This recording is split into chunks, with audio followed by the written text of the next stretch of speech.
An old man tied a red string around a woman's wrist and told her to make 3 wishes. Once the knots were tied, her wishes would come true. Looking at the old man's creepy smile, the woman got scared and ran away. She didn't hear what the old man said, warning her never to break it. Half a year passed in a flash. The woman kept the red string on her wrist. When her boyfriend heard this story, he pulled out a knife right away. The man didn't believe in such things, but as the string hit the ground, the old man seemed to sense something. Meanwhile, the woman only trusted her boyfriend. He told her as long as she was with him, even 300 wishes could come true. The woman was moved by his sincerity and soon married him, but she didn't know fate had already begun to change. A few months later, they had a child, and this was the beginning of their nightmare. They planned to meet friends at a restaurant, but shortly after arriving, the woman felt sick and went to the bathroom. Right after she left, her best friend mysteriously told the man, "Once the string is cut, bad things will happen." The woman's wishes had already come true twice. First, marrying someone she loved. Second, having a cute son. Just as the friend was about to reveal the third wish, a waiter interrupted. The woman was going into labor, but traffic was jammed everywhere. The man had to take her to the subway station,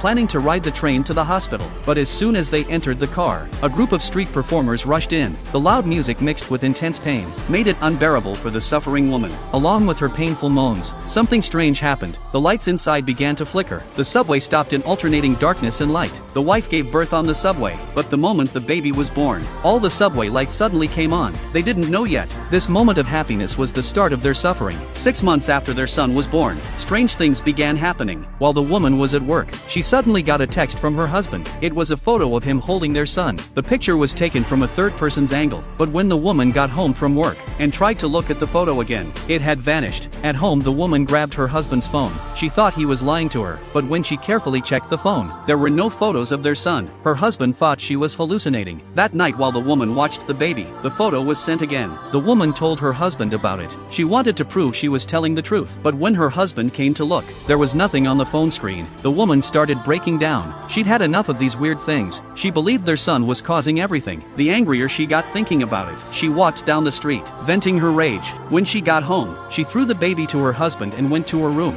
Just then, the text message alert rang again, and sure enough, it was another photo from that strange number. The woman didn't feel confused like before. Instead, she started laughing hysterically. The next day, the woman went to an apartment building and rang someone's doorbell. When the owner saw it was her, they handed her a bag. The bag was full of chains. A few days later, she returned home. She had imprisoned her husband.